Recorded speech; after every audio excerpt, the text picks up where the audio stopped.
Bonjour à toutes et à tous, bienvenue dans votre émission L'actualité en débat, de ce mardi. Nous sommes aujourd'hui le mardi 28 décembre 2021. Si vous l'avez compris, c'est donc l'avant-dernier numéro de cette année 2021 pour inviter. Nous avons déjà avec nous Koutsei Yao, qui est le directeur du site d'information afriqueenligne.com, et si tout va bien, Germain Pouli, le directeur de publication du journal Togo Réveil, sera également avec nous, puisque Koutsei est avec nous. Nous débutons avec lui. Koutsei, bonjour. Oui, bonjour Anita. Salut respectueux à tous les téléspectateurs et spectatrices qui nous suivent pour le dernier numéro de l'année. C'est l'avant-dernier numéro, c'est pas encore le dernier numéro. Vous pensez avoir ce privilège-là? Vous ne l'avez pas. Vous ne l'avez pas, mais du moins, ça vous êtes là avec moi pour l'avant-dernier numéro. Joyeux Noël à vous. Idem, c'est partagé, et aussi à tous les téléspectateurs. Joyeuses fêtes. Merci. Prochaine de la Saint-Sylvestre à ce qu'on dit. Alors merci à vous d'avoir accepté accompagner cette émission depuis 2 ans déjà. Vous êtes avec nous avant, c'était dans les après-midi. Quand on a changé l'heure, vous êtes toujours disponible à chaque fois. C'est un réel plaisir. Les Togolais ont besoin d'informations et nous sommes là pour eux. Donc à chaque fois que besoin est, on répond et on partage donc nos opinions avec le monde. C'est ça aussi le rôle du journaliste. Ce n'est pas seulement les rédactions, les journaux, mais il faut aussi se déplacer pour parler, expliquer aux auditeurs. C'est un droit. Alors, je rappelle aux téléspectateurs que cette émission a certains partenaires. C'est vrai qu'il n'y a pas de partenaire en tant que tel, mais il y a des journaux qui ont accepté d'accompagner cette émission, et Afrique en ligne fait partie de ces journaux-là. Et merci à vous qui nous accompagnez depuis 2 ans. Je rappelle qu'Afrique en ligne n'est pas seul. Il y a Togo Vision, il y a Togo Réveil, il y a Vision d'Afrique, il y a le Mania Libéré, il y a le Messager, Afrique en ligne, Togo Niban, qui entre-temps n'a plus assez de temps pour nous, mais il est toujours de cœur avec nous. Merci à tous ces journaux-là, merci à leur directeur de publication à qui nous disons joyeux Noël et déjà bonne et heureuse année. Eh bien, comme sujet dans cette émission, nous parlerons d'abord de la descente sur le terrain hier du ministre du Commerce. Nous parlerons également de l'arrestation de 2 confrères et on fera un petit retour. Chaque directeur de publication présent sur ce plateau choisira un sujet ou un sujet dans chaque plan, ou bien dans 2 plans qui ayant marqué l'actualité dans notre pays ou à l'étranger, et on va en débattre. Ce sera notre cadeau de fin d'année pour ces partenaires qui ont accepté nous accompagner depuis 2 ans déjà. Alors, nous commençons avec la descente sur le terrain du ministre du Commerce. Hier, le ministre du Commerce a fait une descente dans les marchés pour sensibiliser les commerçants et les commerçantes sur la qualité des produits. Cette descente, elle a eu lieu à quelques jours seulement de la célébration de la Saint-Sylvestre. C'est pas trop tôt? Oui, vous savez, moi j'ai regretté cette sortie du ministre, parce que lui, il est ministre du commerce, par destination, c'est un économiste. Nous avons l'inflation sur le terrain, les prix augmentent, et puis ils se sont contentés de faire le constat comme tout citoyen, ce qui n'est pas normal, parce que en tant que ministre, il faut poser le diagnostic. Alors, qu'est-ce qui génère l'inflation? Quelles en sont les causes et comment les combattre? Que de sortir pour faire le constat. Il a même eu le courage de dire qu'il y a une inflation qui tourne autour de 4% et demi, etc. Mais quand le ministre constate qu'il y a de l'inflation, qu'elles sont faites? On aligne automatiquement les salaires au taux de l'inflation pour maintenir le pouvoir d'achat des ménages. C'est ça l'économie. Mais la plupart des Togolais ne sont pas salariés. Écoutez, oui, a priori, C'est dommage. Quand on prend la France, par exemple, il y a 12% qui sont... Trop la France, bien sûr, parce que j'ai fait l'économie française, donc je connais beaucoup plus. Donc, quand on prend la France, 10 à 12% des façons payées par l'État. Nous sommes d'accord. Donc, c'est important. Le reste, c'est les privés, etc. Mais ici, au Togo, nous n'en sommes même pas à 1%. Quand on additionne l'effectif de nos militaires, de nos enseignants, de nos soignants et de l'administration, à peu près 55 000 hommes contre 8 millions d'âmes que nous constituons. Même pas 1%.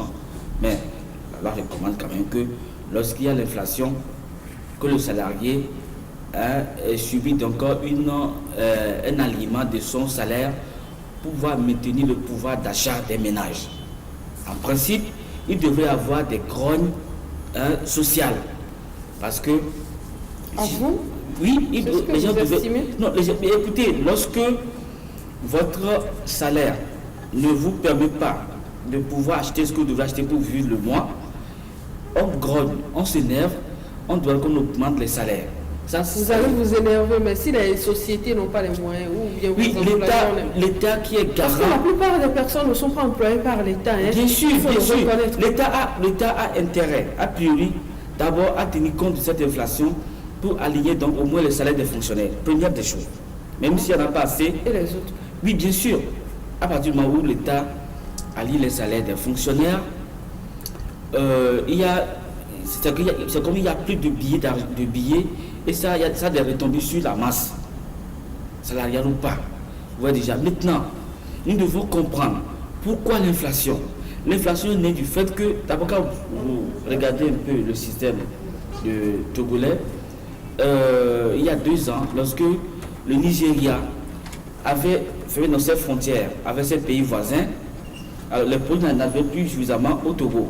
Donc les prix ont augmenté. Covid est venu s'ajouter et ça a rangé davantage les prix des matières, des produits de consommation de première nécessité. Maintenant, l'État devait normalement trouver donc, poser le diagnostic pour pouvoir combattre maintenant le mal. Maintenant, quand Covid est arrivé, on a connu une période de baisse d'activité. En économie, on dit récession économique. Alors, lorsqu'on connaît une récession, une période de baisse d'activité, c'est que les ménages ou entreprises n'ont pas vendu leur production, n'ont carrément pas produit. Mais pendant 1 an ou 1 an et demi, le temps de Covid, il y a une période qu'on appelle la période de relance économique. On s'est dit, mais écoutez, Covid, bien sûr, on n'a pas resté comme ça, Dieu va en créer la mort et mourir de faim, etc. Donc, on doit maintenant relancer l'économie. Donc, il y a eu une période de relance économique qui a commencé.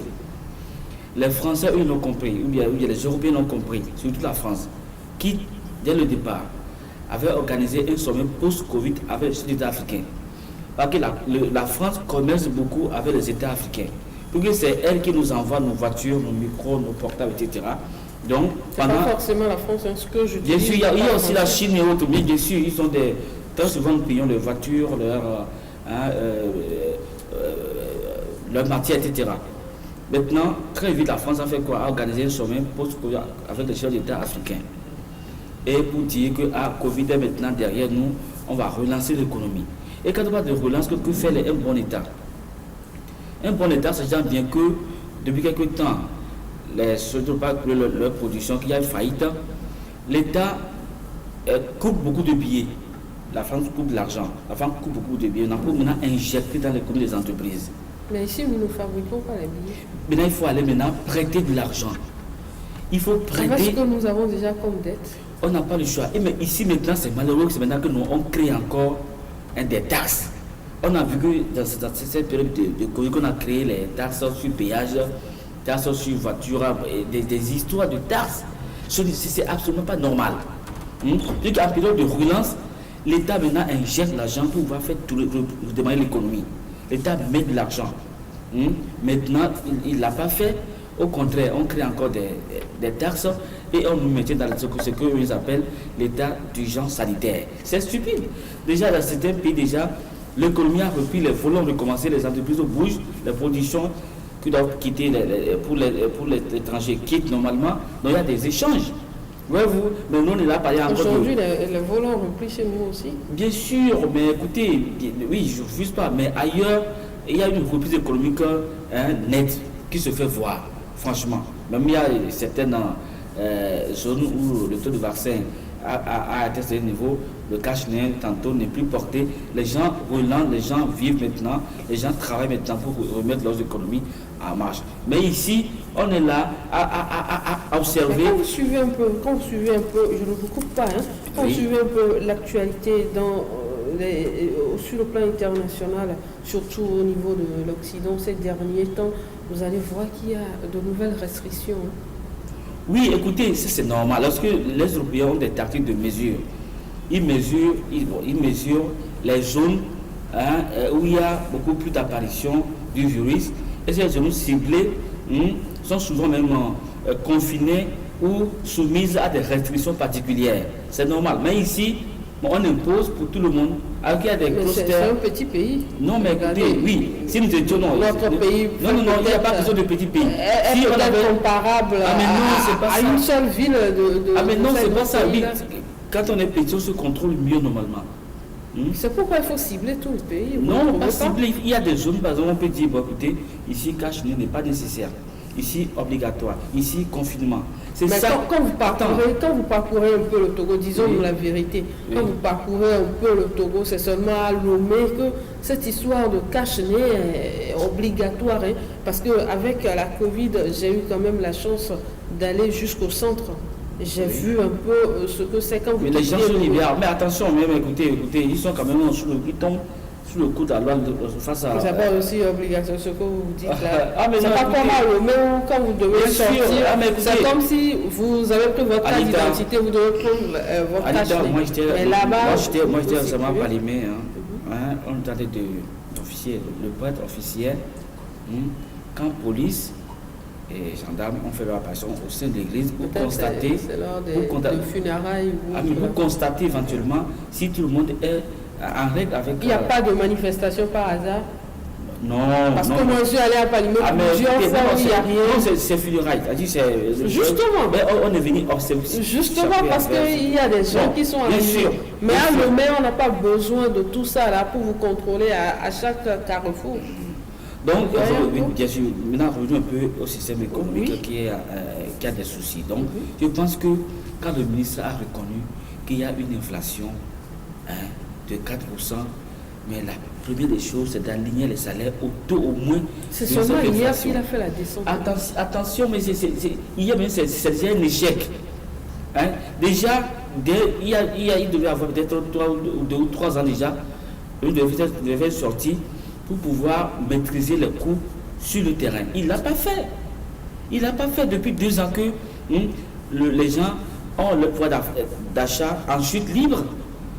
Ou donner à quelqu'un peut-être quand il y a eu Covid et qu'il y a eu une inflation, il avait fait une sortie. Écoutez, il ne suffit pas de faire une sortie que d'agir pour maintenir le niveau des prix sur le terrain. Justement, à partir du moment où les prix n'ont pas été maintenus, et qu'il y a des inflations, maintenant on fait des sorties, c'est médecin après la mort. Il faut éviter qu'il y ait de l'inflation. L'inflation a pratiquement 3 causes. Le coût est là.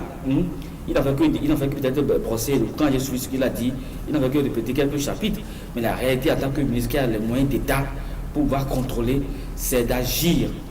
Agir suppose qu'il faut empêcher l'inflation. Et si on ne peut pas l'empêcher maintenant, on aligne les salaires au taux de l'inflation. Au Bénin, on a augmenté les salaires. Pour que les gens puissent juguler l'inflation. Ici, vous laissez le SMIC en l'état et vous croyez qu'il y a des hausses. Le riz qui était vendu à 13 000 francs est maintenant vendu à 26 000 francs. La barre de l'Olympique qui était en temps à 350 est maintenant à 500 francs. Il y a une hausse. Quand il y a une hausse, ce qu'on fait, c'est d'aligner les salaires a priori au taux de cette hausse-là. Donc, lui dit 4%, moi je dis que c'est 50%, moi je dirais. Entre 40 et 50, quand on voit les hausses sur le terrain, on a eu à faire des études, mais attention, quand on parle de, vous savez, quand il va jusqu'à 4%, c'est qu'il y a effectivement problème. Alors cette sortie-là n'était pas seulement destinée à voir les inflations des prix des produits dans nos différents marchés, mais c'était également pour voir la qualité des produits. Mais nous savons que pour déverser les produits de qualité douteuse dans nos marchés, c'est déjà en novembre. Le ministre attend jusqu'à pratiquement fin décembre pour faire cette sortie. Oui, nous avons quand même une douane. La douane protège d'abord le pays contre les produits avariés. Maintenant, quand un produit doit rentrer dans le pays, quand c'est des produits de consommation, on prend quelques échantillons qu'on amène au service d'hygiène pour voir l'état du produit. Absolument, on le fait. Même ce que ce soit riz, tomates en boîte et autres, on prend quelques échantillons qu'on envoie au laboratoire. Maintenant, si nous avons des produits périmés sur le terrain, c'est parce que la douane a d'abord failli. La personne peut rentrer avec un produit de bonne qualité et après laisser ça là-bas. Donc, ça dit que nous devons. C'est pourquoi nous avons ce qu'on appelle les associations de défense des consommateurs. Eux, ils ont intérêt à chaque fois à aller, même dans les pharmacies, pour voir les dates de péremption des Parlons produits. justement des associations de défense des consommateurs. C'est vrai, ils font des sorties, ils dénoncent tout le temps, mais après, rien n'est fait. On s'arrête seulement à cette étape de dénonciation. On dit... Oui, mais c'est ce qui est dommageable pour le pays. On rassemble la presse et puis Oui, fini, c'est ce qui est dommageable. Au moment quand on est une nation de défense des consommateurs... Est-ce à dire qu'ils n'ont pas le pouvoir, ils n'ont qu'une force et derrière, oui, visiblement, on voit qu'elles n'ont pas de pouvoir pour influencer malheureusement l'État par rapport à certaines choses. Mais même si, c'est dommage, dans certains pays, les associations de consommateurs vont jusqu'à se constituer une partie civile lors des procès contre ces produits périmés-là. Parce que ce que j'ai, un produit dont la date d'opération est arrivé à échéance, ou bien 2-3 semaines, ou bien, et que je porte plainte contre le producteur. Le producteur est assigné donc au tribunal. Les associations de consommateurs se constituent partie civile et on va en procès contre ce vendeur ou ce commerçant véreux. Mais ici, jamais. On voit qu'il y a des négociations. On voyait que le truc était à 3000 francs. Maintenant, on dit il y a solde. 1500, on ne prend plus le temps de regarder la date et on l'achète. C'est dommage. C'est la faute aux commerçants ou la faute aux consommateurs. Aux consommateurs. Moi, j'encourage chaque citoyen à pouvoir agir de façon individuelle. Avant de payer un produit dont le coût vous paraît un peu bas, vérifiez un petit peu si la date de péremption. Souvent, ils font parfois des traficotages. Ils trafiquent même ces dates-là pour pouvoir vendre. Ouais, déjà. Donc l'État a intérêt à chaque fois à mettre des garde-fous. Parce que de ce que nous consommons dépend de notre état de santé. Alors si le produit consommé est impropre, nous allons mourir très vite. Nous aurons des cancers, etc.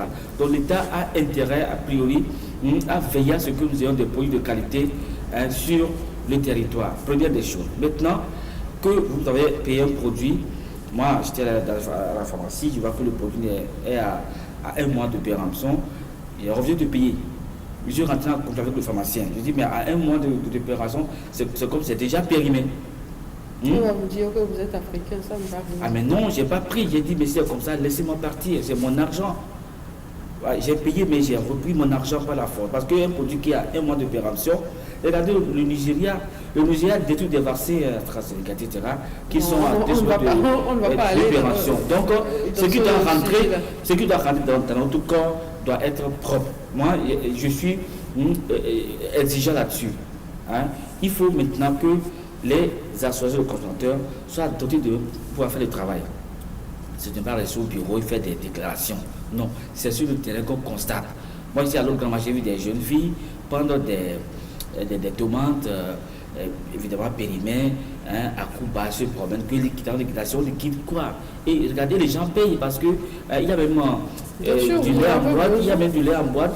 J'ai payé, j'ai ouvert, mais c'est...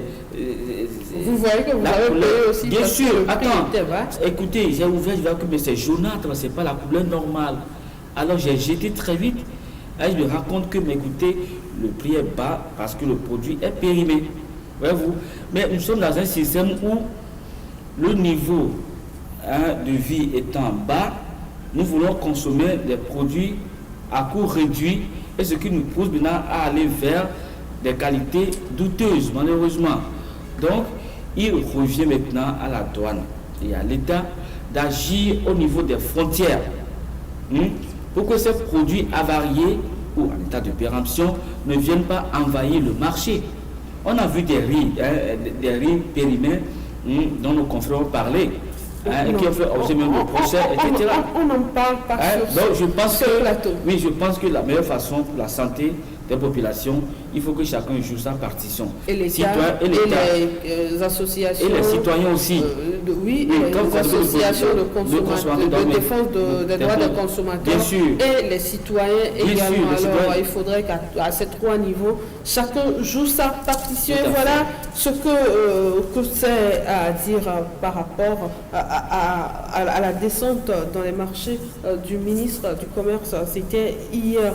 Eh bien, nous allons marquer une pause et on revient pour parler de l'arrestation de nos confrères.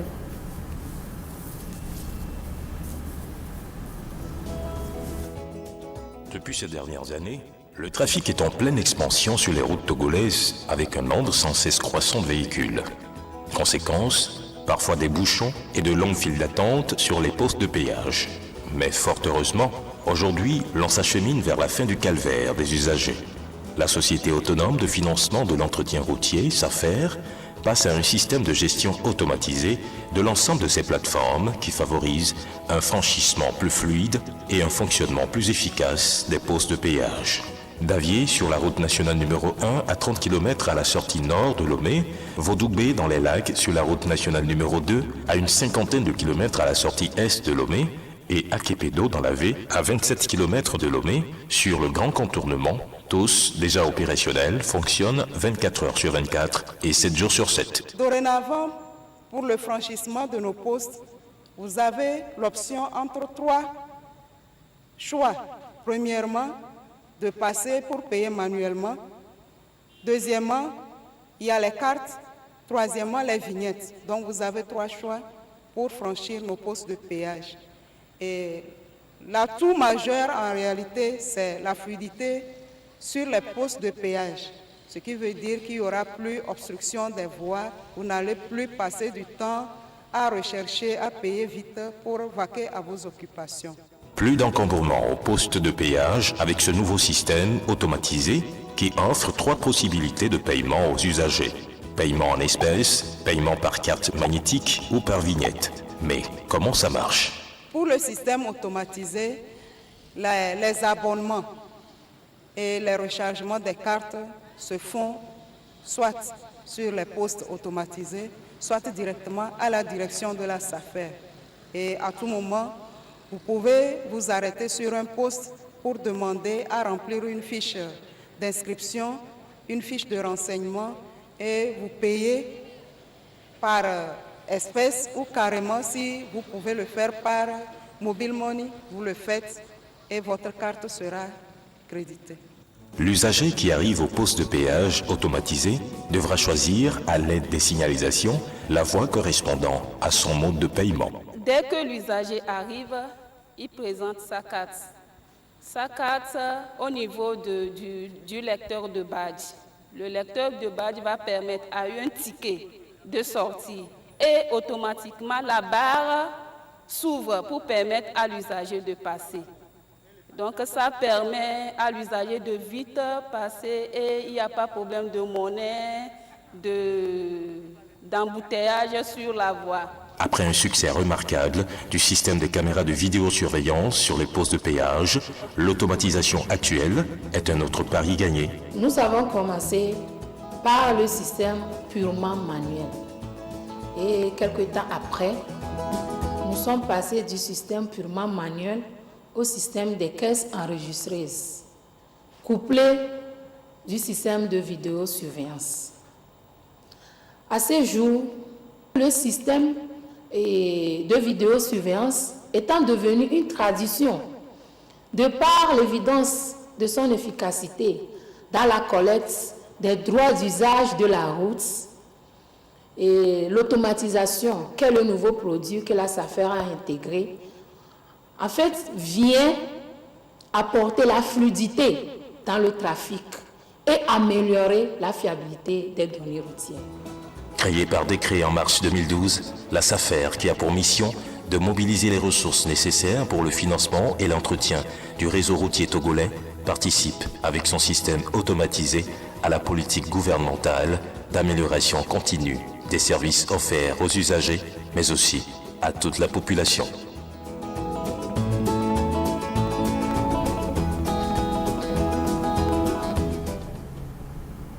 Eh bien, retour donc en studio, je vous disais, depuis le 24 décembre dernier, les deux directeurs de publication du journal détenus à la brigade de recherche et d'investigation sont transférés à la prison civile de Lomé. Je parlais du directeur de publication du journal Fraternité et celui du journal L'Alternative, une situation qui attriste beaucoup de personnes. Alors, dites-moi, vous avez vu qu'ils sont aujourd'hui transférés à la prison civile de Lomé. Est-ce que le code de la presse sera encore appliqué? Puisqu'au début, on disait que le code pénal ne devait pas être appliqué, c'est le code de la presse. Aujourd'hui, ils sont à la prison civile de Lomé. Oui, je pense qu'au Togo, on a voté un très bon code de presse en 2004 qui dépénalise pratiquement tout délit de presse. Et qui a été révisé. Revisé, tripatouillé, je dirais, etc. Je pense que c'est dommage. Parce que, en principe, le journaliste ne doit pas prendre la prison parce que justement, il a exprimé son opinion d'une certaine façon. Alors, ce qui se passe, moi, ça me met à mal. Pourquoi? À mal parce que, oui, quand on arrête un journaliste, c'est que je suis également arrêté, ou je peux l'être facilement. Ça pousse maintenant à l'autocensure. Quand je dis autocensure, l'autocensure revient à être pire que la censure elle-même, parce qu'on a maintenant peur de coucher les mots, on a peur de dire les choses, on a peur de citer les noms. Alors, on perd notre plume, nous ne sommes plus ce que nous sommes. C'est dommage. Aujourd'hui, tous les confrères vivent pratiquement de la peur. On ne sait pas quand, on ne sait pas comment. Et ce qui me rend un peu... ce qui m'attriste, c'est que les plaignants sont pour la plupart des gens qui craignent Dieu, ou bien qui sont censés appartenir à la chrétienté. La chrétienté, quand même, c'est aussi le pardon. Alors, donc, vous estimez qu'en étant chrétien, on peut vous blesser sans que vous ne réagissez pas? Vous êtes sûr que vous êtes... D'abord, je vais vous poser une question. Oui. Vous êtes chrétien? Absolument, je suis chrétien. Vous êtes sûr que si je vous donne 2 gifles là-bas, vous allez me pardonner facilement? C'est possible que je pardonne. Heureusement que vous avez dit c'est possible. C'est possible. Vous savez,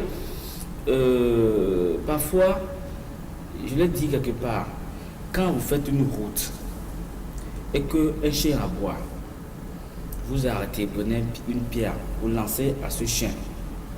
Vous faites 2 pas, un autre chien aboie, vous arrêtez, vous prenez une pierre, vous lancez, vous n'arriverez jamais à destination. Lorsqu'on est chef ou ministre, on encaisse tout sans rien dire. C'est-à-dire que c'est comme un dépotoir. Attends que les ministres n'ont pas porté plainte quand même. Ah mais écoutez, pourquoi ils sont là, nos frères? Pourquoi ils sont là? C'est lors d'une émission. D'abord... Le procureur peut facilement s'autosaisir de l'affaire. Ah mais non, mais au Togo, c'est rare de voir le procureur s'autosaisir pour une affaire du genre. Où là, c'est carrément la RAC qui intervient. On revient sur ma question. Oui. Est-ce que vous pensez qu'à cette étape-là, le code de la presse pourra être appliqué? Mais non, elle n'a jamais été appliquée. Maintenant, c'est fini. Quand ils sont de la prison, c'est que le code de la presse est complètement caduque. Et si le code était appliqué, nos collègues ne seront pas déposés à la prison. La leçon... Non, jusqu'alors, le code de la presse n'est pas appliqué. Je vous explique ma question. Jusqu'alors, le code de la presse n'est pas appliqué. Oui. Mais ce que les confrères veulent, c'est que le code de la presse soit appliqué à nos 2 confrères-là. Bien sûr. Maintenant qu'ils sont déposés à la prison civile de Lomé, est-ce que les autorités compétentes pourront entendre les cris des confrères pour que le code de la presse soit appliqué à nos 2 confrères? Là, ça fait partie des plaidoyers que nous allons faire. nous allons maintenant plaider pour que le droit pénal ne soit pas appliqué à nos confrères. Même si depuis quelque temps la HACA se dessaisit un peu, préfère la justice s'occuper de nos histoires. C'est dommage. Et je regrette, et mon souhait c'est que l'on puisse libérer ces 2 ou 3 confrères qui sont aujourd'hui en difficulté parce que justement ils ont parlé. En parlant, c'est pour faire plaisir d'abord aux auditeurs qui nous demandent. Mais il faut respecter les uns. Bien sûr, vous savez ce qui se passe. Tu fais une émission, tu dénonces, je ne suis pas de nom. On dit, mais écoutez, sans citer les noms, c'est que vous mentez. Alors, qui fait mieux, cite parfois les noms et apporte les preuves éventuellement. Voyez-vous. Mais je pense que l'émission pour laquelle nos confrères sont aujourd'hui en difficulté, c'est une émission qui me paraît un petit peu puérile, banale, qu'on peut passer en perte et profit. Maintenant qu'on braque les regards sur ça maintenant, le monde entier sait maintenant qu'il se passe quelque chose maintenant au Togo. Voyez-vous, c'est dommage. Moi j'étais récemment au Bénin, il y a une émission qu'on appelle Coup de gueule matinal, où je vois les Béninois prendre le téléphone, raconter de n'importe quoi, sans être inquiétés. Non, écoutez, c'est-à-dire que il y a des choses dans un pays, écoutez, sur les médias, pire que ce qui a été dit. Oui, bien sûr. Et pourquoi maintenant on les met maintenant en difficulté? C'est le canal qui pose problème ici. Mais le canal, quand écoutez, il y a de cela un mois, j'étais sur le procureur de la République. J'avais porté plainte contre quelqu'un pour diffamation. Vous voyez que vous êtes chrétien, mais vous avez porté plainte aussi. Oui, j'ai porté plainte pour diffamation. Le procureur, attends, je vous dis la suite. Le procureur, ce qu'il a fait, il me dit, bon, vous êtes journaliste, il dit, monsieur le procureur, il dit, bien, écoutez, on vous a diffamé, on m'a diffamé, voici donc les preuves. Il me dit, bon, écoutez, vous diffamez les gens, on ne vous arrête pas. Maintenant, on vous diffame, maintenant, vous voulez qu'on arrête les gens. La même loi qu'on applique. Vous lui dites que vous êtes protégé par le code de la presse. Mais là, il me dit non, qu'eux, ils sont protégés et que aussi les citoyens jouent des mêmes prérogatives. Ce à quoi j'ai dit, mais non. Il dit non, que la même loi est aussi appliquée aux civils, aux autres. Voyez-vous? Oui. Donc, mais je trouve que ce n'est pas normal. Certes, j'ai fini par faire une conciliation pour ne pas continuer. Voyez-vous? J'ai fait une conciliation. Alors, dites-moi, actuellement, il y a une pétition qui est en train d'être signée. Oui. Vous avez parlé tout à l'heure de plaidoyer. Est-ce que vous pensez que ça pourra donner quelque chose oui, en principe, faveur de nos confrères? Bien sûr, en principe, oui. Quand des milliers d'âmes demandent qu'on relâche, ce que ça fera... Nous sommes à 100 et quelques. Oui, ça va aller jusqu'à 10 000, 30 000 si ça dure sur les réseaux. Les gens vont toujours continuer par signer. Voyez-vous. Et quand le nombre va atteindre un chiffre important, l'État sera obligé. Obligé, vous pensez? Bien sûr, sera obligé de baisser la garde et de libérer nos confrères. Moi j'ai mal. Chaque jour, je ne me sens pas bien dans ma peau. Quand je dois juste parler, me retrouver derrière les barreaux. Parce que face à une telle situation, c'est vrai, c'est une procédure judiciaire qui est lancée, mais est-ce que le chef de l'État pourra agir? Oui, à partir du moment où les prévenus sont donc déposés à la prison civile, ça veut dire qu'ils sont donc soumis encore à la règle de procédure civile, donc règle pénale. Donc, le chef de l'État a le pouvoir de leur accorder la grâce. Nous sommes d'accord. C'est le premier magistrat qui a autorité à dire, lui, ouvrez-leur le grille et puis ils vont quitter. Donc actuellement, moi j'implore même sa grâce pour que nous puissions sortir de là. Parce que ça, il va quand même de l'honneur à la fois du Togo et de lui-même en tant que chef d'État. Dans un pays, lorsqu'on dit qu'on détient les journalistes, ça ne fait pas bonne presse. Parce que il suffit que les étrangers entendent qu'au Togo nous avons des gens qui sont employés pour leurs opinions, etc., que le pays régresse en matière de droits de l'homme. Parce qu'aujourd'hui, les gens parlent, les gens insultent les chefs, les gens font n'importe quoi.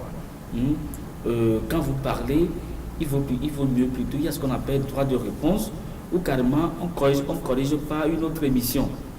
On aurait pu peut-être demander aux confrères de refaire une émission en corrigeant. Peut-être s'il était jugé selon le code de la presse.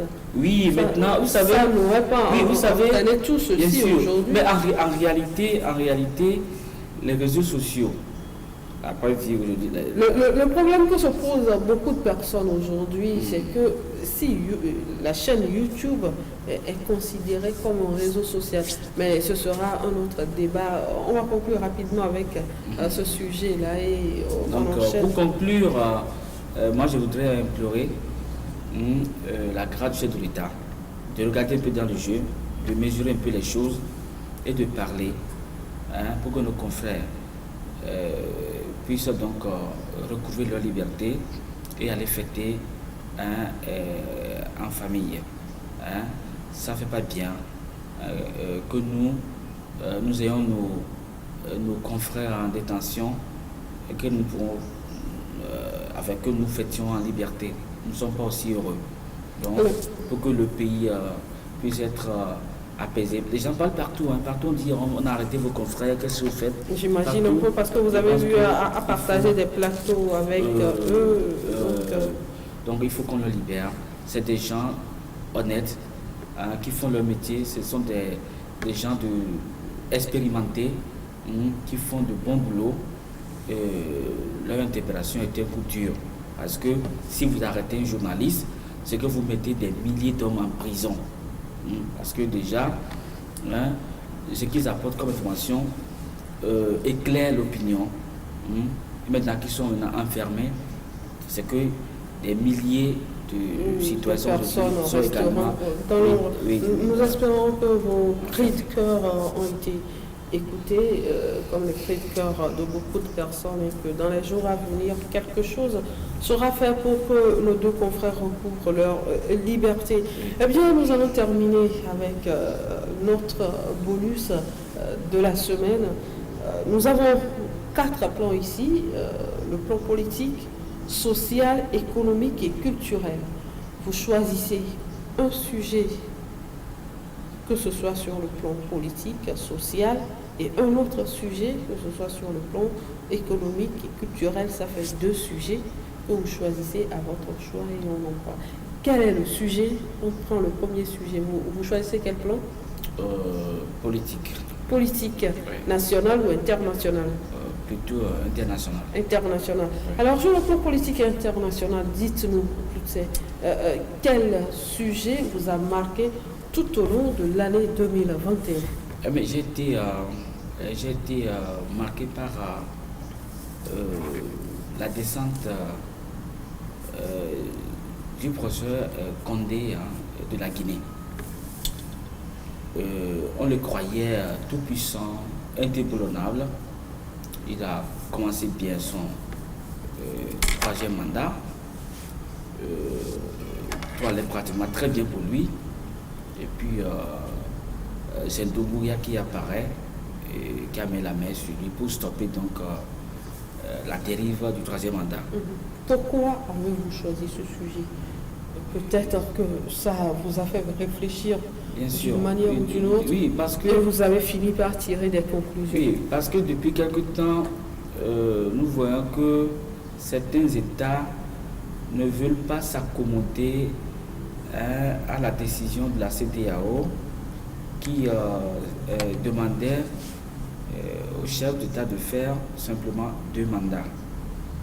À l'époque, c'était le Togo et la Gambie, qui s'offusquaient à cette question. Et puis, malheureusement, le Togo en a continué allègrement, la Côte d'Ivoire lui a emboîté le pas, et puis la Guinée se retire maintenant avec la sortie donc du colonel Doumbouya. L'Afrique doit avoir quand même des institutions qui limitent le nombre de mandats. Parce que si vous laissez un chef d'État trop longtemps au pouvoir, ça crée parfois des tensions, des haines et même des guerres inutiles.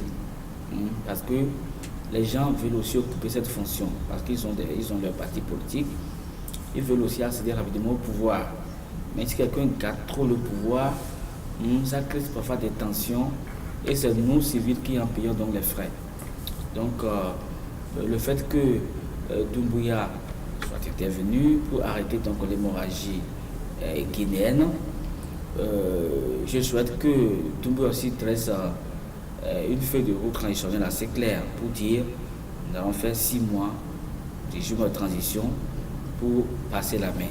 Mais là encore, il ne parle pas jusqu'à présent. Il ne parle pas, c'est ce que je regrette pour lui. Il doit pouvoir parler pour situer l'opinion dans le temps, pour dire la transition, c'est juste pour 2 ans, c'est juste pour peut-être 3 ans, qu'on sache qu'on ne fasse pas plutôt un mandat gratuitement. Eh bien, vous avez pris la politique internationale, il vous reste le plan social, économique et culturel. Vous prenez quel plan maintenant? Bon, le plan plutôt social. Social, oui. National ou international? Je reste national cette fois-ci. D'accord, allez-y. Quand je dis plan social, au fait, moi j'ai été personnellement choqué de la mort